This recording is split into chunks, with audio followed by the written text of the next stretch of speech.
I'm Alex Radcliffe from Board Game Co, and today I'm reviewing Pillars of Fate from Ivy Studios. Pillars of Fate is a two-player lane battling game, in which across 3 rounds, players are trying to play their cards to these 3 lanes in order to either win points or to at least avoid losing points and make sure your opponent loses those points instead. It might be a bit confusing, but basically you're trying to shift you're trying to decide what points a lane gives you, and then trying to decide who you want to get those points and play accordingly. Now, what I mean by that is on your turn, you're going to have a hand of 5 cards. These are going to be secret, but you're going to, I'm showing you these for the sake of learning this over here. You're going to pick a lane that you want to try to influence how it's going to go. For example, this lane, if this lane has a majority of white symbols over here, so we have white symbols and we have black symbols, if it has a majority of white symbols, not the number count, but the symbols, then that lane will shift to giving 4 points. If it has a majority of black symbols, then it's going to be worth -1 point.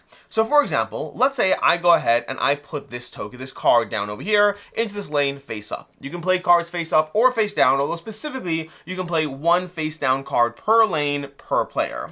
So if I play this card face up, the first thing I'm going to do is, because I gave my first card face up, I'm going to immediately take this token as the tiebreaker token if there are any ties, both on which way a lane shifts as well as on who wins that lane. So ties will be decided by me. There's a benefit to playing a card face up as opposed to obfuscating information at first.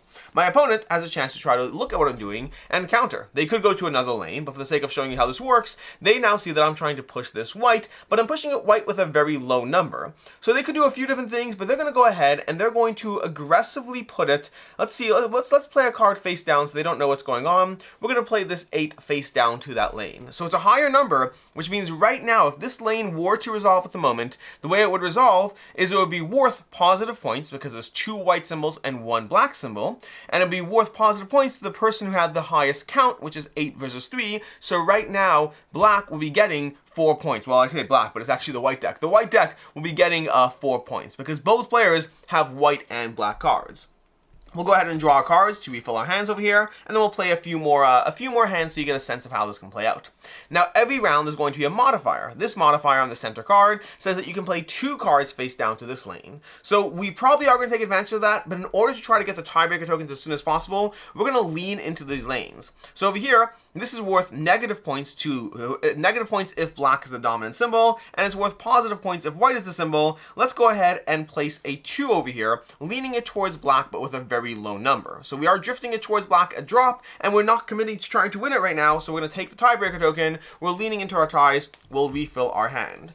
Then over here, the next player, again, they have a chance to respond. They could try to play a bunch of blacks to go ahead and take this. The problem there is they don't actually want negative points, but they do have black tokens over here, and black seems to be the only way you can actually get positive black points in this lane, and because they have a handful of black cards, they'll go ahead and place it down there. Now, they could get the tiebreaker. At this point, because this lane has 2 cards negative, it's not worth giving up that influence, so we're going to let this player take the tiebreakers in this particular round, and we're going to commit a 5, a nice strong 5. It's only worth 2 positive points if we get this lane, but I have a handful of black cards, so I may as well try. I'm drawing straight into them, so I may as well try.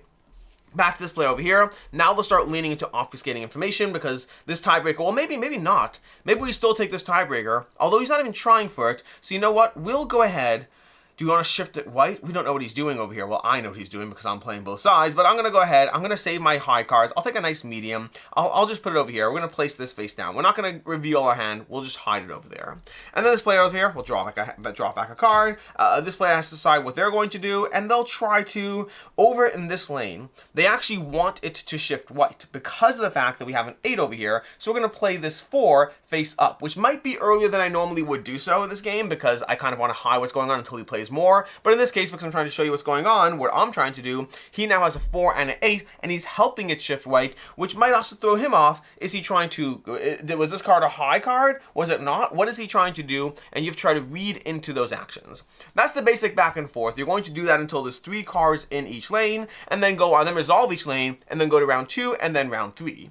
But there's also these divine cards. The divine cards are going to be a draft that you have, where you take this deck of 20 cards, you're going to give each player 3 cards, and then they're going to draft cards back and forth. They're going to pick a card and then give the other two to your opponents. You'll have one card that they never saw the whole game, and then two cards that you know that they have because you gave them. So you get your best pick and the one no one knows exists, and the other two get passed. But that means that I often know, even though you have three cool cards that break the game in all kinds of ways. We have this card. Your 3 power cards in this lane become 7 power. Place this here, and this card over here is suddenly a 7, not a 3. Place another 3, and again, you can influence entire rows. This one, if you lose all lanes, get 10 renown. That's incredible. Play around this card and play around it well, you can get a chunk. The tricky part is, if your opponent passes you this card, they know that this is a possibility. So even though these cards are game-breaking in all kinds of cool ways, your opponent knows 2 of the 3 cards that you have, which for me, by the way, my personal favorite way to play, if you can do so, it's not always worth it, is having the card that they don't know for the very last round to completely throw them off so they never know. Because otherwise, going into round 3, they know what your secret card could be, which this is strategy tips. We'll get back to that some other time. Anyways, that is basically how you play Pillars of Fate from Ivy Studios, which is my review of what I like, don't like, and see others not liking, all of that.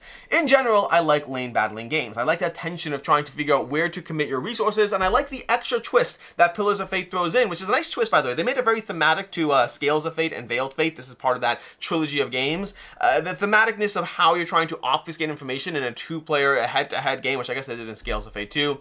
It works well here. This works well with the lane battling experience and the way you're obfuscating both whether you're trying to win as well as which way you're trying to tilt the lane. So it really did a great blend of both the theme of what they're trying to do as well as how it works, giving you an extra twist to a lane battler. It's not always about winning or losing, which some of my favorite lane battlers are not always about winning or losing. This one has that. Well, I guess it's always about winning or losing, but it's not always about winning. It's not always about winning in this game because you're trying to shift whether you even want to win. Sometimes your opponent plays high numbers and then it's up to you to shift it so that what they're getting is either less points or negative points instead. And so you're trying to control the flow of battle with these cards in multiple dimensions, which I really appreciate. I like the modification tokens. There's a whole stack of these over here. So you're only going to use 3 the whole game, 1 in each round, and those give you small adjustments. Over here, you're playing, where is this one? I have this. You're playing 4 cards to a lane over here. The first card over here is worth 0 points. You have all these different abilities that are going to shift up what's going on in that center lane. It only affects the center lane, not all the lanes, which if you want, I guess you could in theory throw out more tokens. You can just house rule that. But overall, I like the modifications this gives you to give you a slight twist to the round each time, and I absolutely love these cards over here. These divine cards, they give you so many different abilities. There's 20 different cards. They all have different cool abilities that break the game. I still haven't played with all of them. They are so much fun. Not just the fact that they are in play, but the decision space around which ones to keep and which ones to pass, and that's not purely based on the strength of the card. It's also based off of what's the biggest twist you can throw at your opponent. There might be a stronger card that I pass you, but I know that I can counter that if I pass it to you. I can be aware of it and mindful of it, as opposed to this one card. I mean, it's not even the best, but if you don't know I have it, that is so much, and I love that additional aspect. I also like these tiebreaker tokens. That aspect of trying to choose whether to play a card. When you play your cards face down first, you're delaying the flow of information. You're forcing your opponent to put things into play without knowing anything about what you're going for. On the other hand, playing cards face up gets you these tiebreaker tokens and also allows you to possibly throw them off their game, depending on how you can possibly lead them into thinking what you are doing. I like the overall back and forth. This is a good lane battling game that is very tight, plays very quickly, teaches fairly quickly, and has a lot of layers to the core experience.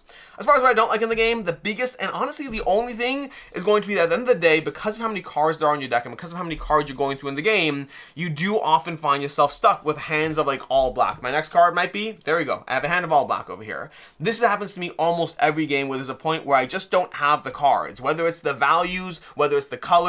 Yes, across the course of the game, it will average out, but at any given point in any given moment, you might just have to deal with the hand that you were dealt, or the hand that you drew. I guess you weren't really dealt it. The hand that you drew, you have to deal with the hand of cards that you have, and those moments in a game that's otherwise so strategic, getting hit with a dollop of bad luck, that is a frustrating moment in the game. Again, it usually will happen to at least each player at least once during the game where you just don't have what you need, but I wish there were more agency over selection of the cards to a certain extent. I wish there's a drop more control so that this otherwise incredibly strategic game wasn't penalized by those moments of just how the cards were drawn.